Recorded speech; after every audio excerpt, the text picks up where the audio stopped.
जिंदाबाद, ढाकर धामी जिंदाबाद, पुष्कर धामी जिंदाबाद।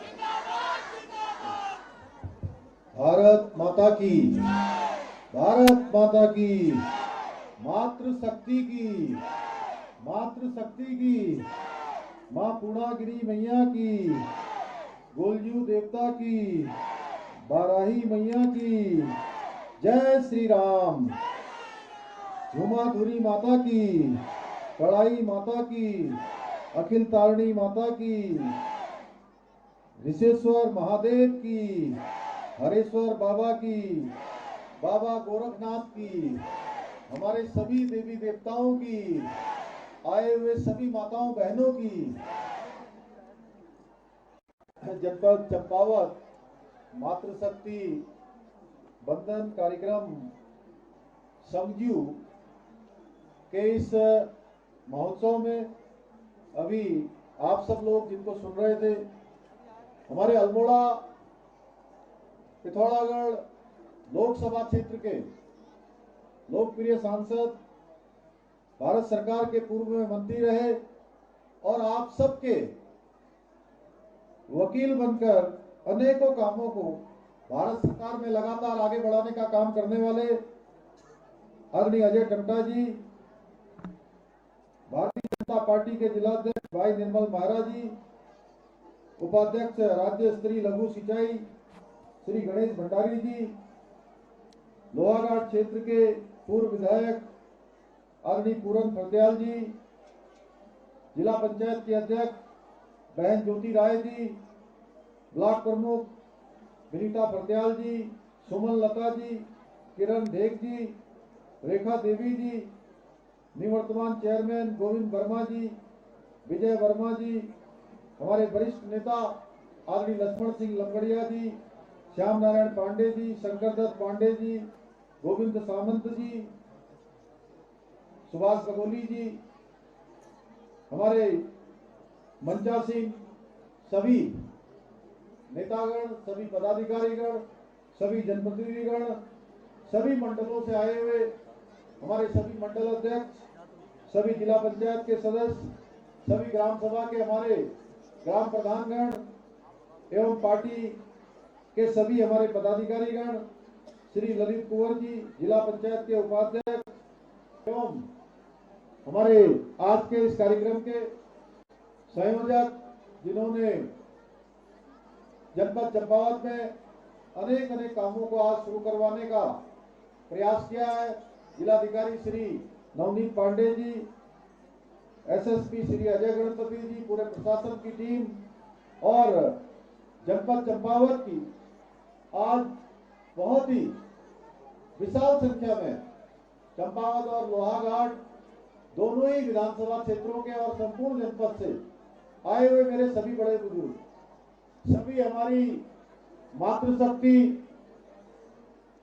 जिन्होंने आज बहुत अपार संख्या में यहाँ पर भाग लिया है, मैं आप सभी को राज्य के मुख्य सेवक के रूप में और आप सबके बगल की विधानसभा चंपावत के विधायक के रूप में भी आप सबको मैं नमन करता हूं, आप सबको प्रणाम करता हूं कि आप सब लोगों ने बहुत बड़ी संख्या में आकर आज यहाँ भाग लिया है। आज मैं अपनी बहनों से कहना चाहता हूं कि मेरे लिए आज बहुत ही ये प्रसन्नता का दिन है, क्योंकि मुझे आज इस संगजू कार्यक्रम के माध्यम से सभी माताओं और बहनों का अपार इसमें आशीर्वाद मिला है। मैं कल रात्रि का शाम से ही मैं जनपद चंपावत में हूं, रात्रि का विश्राम भी यही कि हमने इसी जनपद के एक सुदूरवर्ती क्षेत्र गुमदेश के गांव में किया था, और तब से लेकर अभी तक जिस प्रकार से आप लोग इतनी बड़ी संख्या में यहाँ पधारे हैं, मैं कह सकता हूं कि आप सभी ने मुझे जो आशीर्वाद दिया है उससे मुझे प्रदेश की जनता की और अधिक सेवा करने के लिए भरपूर ऊर्जा प्राप्त हुई है। मैं आप सबका दिल से, आप सबने मेरा जितना स्वागत किया है, मैं भी आप सबका हृदय की गहराइयों से दोनों हाथ जोड़कर, सिर झुकाकर आप सबको प्रणाम करता हूं, आप सबका अभिनंदन करता हूं, आप सबका स्वागत करता हूं।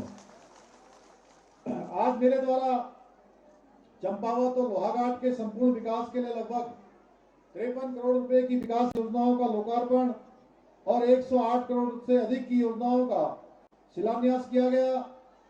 इन योजनाओं के पूरा होने के बाद हम जो आदर्श चंपावत का जो अपने संकल्प लिया है, स्वप्न देखा है, वो स्वप्न भी साकार होगा। हमारा जो संकल्प है वो संकल्प भी हमारा धरातल पर उतरेगा। हमारी नारी शक्ति, मातृशक्ति ने अपने कामों से, आत्मबल से और आत्मविश्वास से आज हर क्षेत्र में अपने आप को आत्मनिर्भर बनाया है। जिस प्रकार से मैंने देखा है, यहाँ पर आज अनेक स्टॉल, अनेक प्रदर्शनियां लगी हैं, उन सभी में बहुत अच्छा काम आज स्वयं सहायता समूह के माध्यम से हमारी माताएं बहनें कर रही हैं।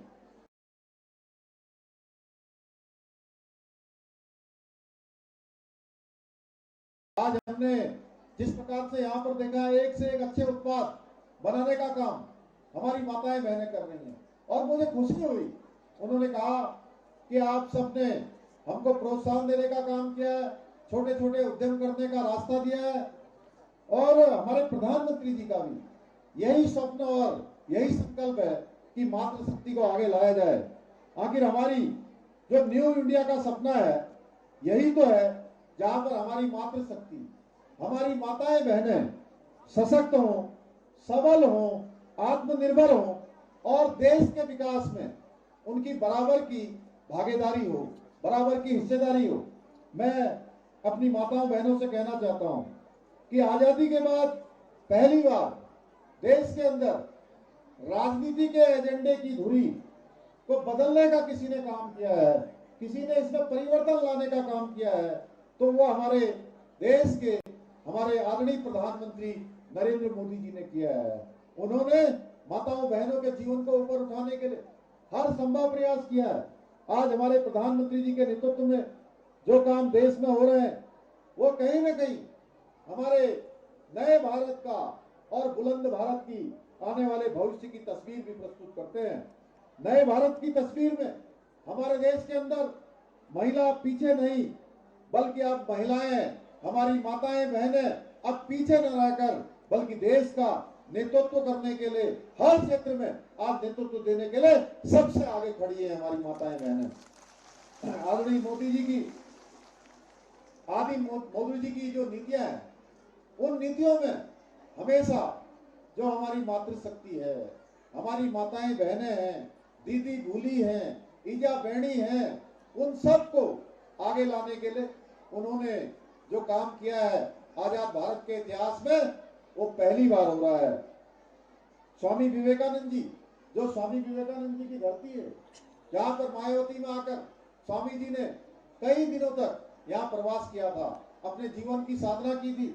मैं कह सकता हूँ स्वामी जी कहा करते थे, जब आत्मा में किसी प्रकार का कोई लिंग भेद नहीं है, आत्मा मनुष्य की हो, पुरुष की हो, स्त्री की हो, सबकी समान है, तो महिला और पुरुष में लिंग भेद करना किसी भी रूप में ये न्याय संगत नहीं है।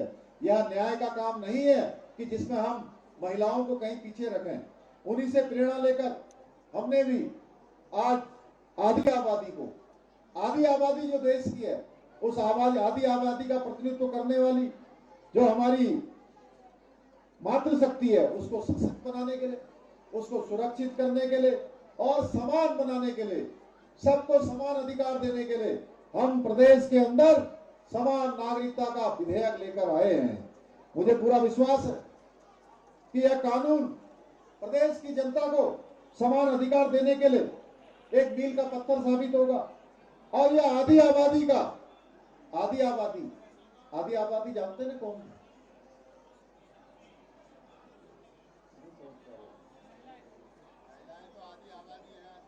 आधी आबादी आप लोग हैं। आधी आबादी का हम पूरा कानून लेकर आए हैं। समान नागरिक संहिता का उद्देश्य धार्मिक और लैंगिक भेदभाव को खत्म कर आदर्श समाज का निर्माण करना है। ये विधेयक किसी पंथ धर्म के खिलाफ नहीं है। ये बिल अगर खिलाफ है तो जो धर्म की आड़ में चलने वाली कुप्रथाओं के खिलाफ है, भेदभाव और असमानता के खिलाफ है, महिलाओं के मारे जा रहे हक के खिलाफ है समान नागरिक संहिता का कानून।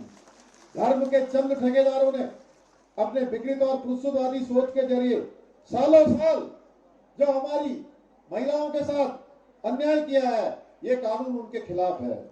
माताओं बहनों, आज हमारे देश की महिलाएं खेत में अनाज उगाने से लेकर अंतरिक्ष तक, आपने देखा होगा अभी जब चंद्रयान हमारा चंद्रमा में पहुंचा था, उसको पहुंचाने में भी बहुत बड़ी ताकत, बहुत बड़ी शक्ति, बहुत बड़े हमारे वैज्ञानिक मातृशक्ति महिलाओं का भी बहुत बड़ा योगदान रहा है। आज खेल का मैदान हो या सेना की कमान संभालना हो, हर क्षेत्र में महत्वपूर्ण भूमिका निभा रही हैं। मुझे गर्व है कि हमारे प्रधानमंत्री नरेंद्र मोदी जी के नेतृत्व वाली डबल इंजन की जो सरकार है, वो एक समरस समाज बना रही है, जिसमें महिलाओं को भी पुरुषों के समान अधिकार देने का काम हो रहा है। देश में 3 तलाक जैसी कुप्रथा का खात्मा हुआ है।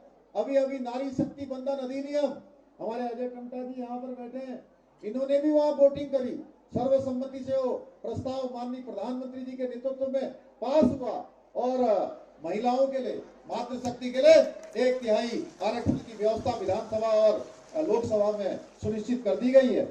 शौचालयों का निर्माण हो, उज्ज्वला योजना के तहत मुफ्त में गैस के सिलेंडर का आवंटन हो, आवास योजना के तहत प्रधानमंत्री आवास में महिलाओं को आवास देना हो। आदरणीय प्रधानमंत्री जी ने महिलाओं के लिए अनेकों कार्य ऐसे किए हैं। हमने भी प्रदेश में उनकी प्रेरणा से राज्य के अंदर 30% आरक्षण देने का काम हमने हमारी विधानसभा के अंदर विधेयक के रूप में पहले ही सुनिश्चित कर दिया है। और वर्ष में उत्तराखंड ऐसा पहला राज्य है जहां गरीब परिवारों का, वहां की हमारी मातृशक्ति के उत्थान के लिए हमने वर्ष के अंदर 3 गैस के सिलेंडर निःशुल्क देने का काम भी हमने प्रारंभ किया है। 1,82,000 परिवारों को निःशुल्क रूप से सिलेंडर दिए जा रहे हैं। मातृत्व अवकाश में वृद्धि करना, महिलाओं के लिए बहुत सारे नए काम हमने प्रारंभ किए हैं। अब मेरी माताओं बहनों, मैं आपसे कहना चाहता हूं, इसी वर्ष 22 जनवरी को पूरा देश आदरणीय प्रधानमंत्री मोदी जी के नेतृत्व में अयोध्या में मर्यादा पुरुषोत्तम भगवान श्री राम के भव्य और दिव्य मंदिर के उद्घाटन का, उनकी प्राण प्रतिष्ठा का साक्षी बना है। हम सब रामलीला मैदान में हैं, भगवान राम का मंदिर बन गया है। आप लोगों ने भी अयोध्या में बने भव्य और दिव्य राम मंदिर में श्री रामलला की सुंदर विग्रह की प्राण प्रतिष्ठा का समारोह टेलीविजन पर या आपने इंटरनेट पर या मोबाइल पर देखा होगा। देखा या नहीं देखा? जरा जोर से बोलिए। क्या मोदी जी के बिना ये मंदिर बन सकता था? तो इतनी कम आवाज क्यों आ रही है? बताइए, मोदी जी के बिना ये मंदिर बन सकता था क्या? हाँ, बिल्कुल ठीक कहा आपने। उनके बिना ये अयोध्या में राम मंदिर की कल्पना साकार नहीं हो सकती थी। ना ही कश्मीर से धारा 370 समाप्त की जा सकती थी। माताओं बहनों, पिछले 10 वर्षों में आदरणीय प्रधानमंत्री मोदी जी ने हर दिन प्रत्येक देशवासी, विशेष रूप से हमारी महिलाओं के लिए संघर्ष को कम करने और उनके जीवन स्तर को ऊंचा उठाने के लिए हर संभव प्रयास किया है। मैं आज लंबे समय तक उत्तराखंड में जिनकी सरकार रही है, उत्तराखंड में भी और देश में भी विपक्ष के सम्मानित जो हमारे नेतागण हैं, हमारे सम्मानित सदस्य हैं, उनसे पूछना चाहता हूं कि महिलाओं के लिए जितने काम हमारे प्रधानमंत्री आदरणीय मोदी जी ने किए हैं, 10 वर्षों में किए हैं, उतने काम आपके क्या 60 साल के शासनकाल से भी अधिक समय में आपके राज में ये सारे काम क्यों नहीं हुए? ये केवल प्रश्न मेरा नहीं है, ये प्रश्न मेरी माताओं बहनों का भी है कि माताओं बहनों के लिए 60 साल तक जिस पार्टी की सरकार रही उस पार्टी ने कोई काम नहीं किया। इसका एक ही जवाब हो सकता है कि नियत में कमी थी और केवल वोट बैंक की राजनीति करते थे। लेकिन अब समय बदल गया है। देश में अब तुष्टीकरण नहीं, संतुष्टीकरण के लिए काम करने वाली सरकार काम कर रही है। माताओं बहनों ने पिछले दिनों हमने देखा, आप सब लोगों ने देखा होगा, अभी हल्द्वानी में वो अराजक तत्वों ने बनबुलपुरा क्षेत्र में महिला पुलिस के जवानों के साथ भी, पत्रकारों के साथ भी, पत्रकारों के ऊपर जो वहां पर अवैध अतिक्रमण हटाने गए हुए थे, पत्रकारों के कैमरे छीन लिए गए, उनको डंडों से मारा गया, उनको पत्थरों से मारा गया, आग में उनको फेंकने तक का प्रयास किया गया। पुलिस के हमारी जवान बहनों को भी, जवानों को, पुलिस की जवानों को भी इसी प्रकार से उन पर आत्मघाती हमला किया गया। मैं उन आप सबके बीच में भगवान राम के इस प्रांगण से कहना चाहता हूं कि हमारा प्रदेश एक शांतिपूर्ण प्रदेश है। ये देवभूमि है। देवभूमि का माहौल किसी भी सूरत में बिगड़ने नहीं दिया जाएगा। मैं दोहराना चाहता हूं कि अराजक तत्वों और अवैध कब्जा धारकों के प्रति हमारी सरकार कठोरतम कार्रवाई जारी रखेगी और जो दंगा करने वाले हैं उनको उनके किए की सजा अवश्य मिलेगी। आप लोग ही बताइए, आप लोग बताइए, एक बार हो रहा था कि यहाँ का चंपावत का, लोहाघाट का एक कार्यक्रम भी कैसे होगा कि हमें दंगा करने वालों के खिलाफ सख्ताई नहीं बरतनी चाहिए क्या? जिन्होंने हमारी पुलिस की बहनों के साथ मारपीट की है, पत्रकारों के साथ मारपीट की है, उनके साथ सख्ती होनी चाहिए ना? बताइए आप लोग जोर से, होनी चाहिए कि नहीं होनी चाहिए? जोर से बोलिए। मेरी माताओं बहनों, हम चंद राजाओं की इस प्राचीन राजधानी चंपावत को मां पूर्णागिरी का, मां गोलजू का, वाराही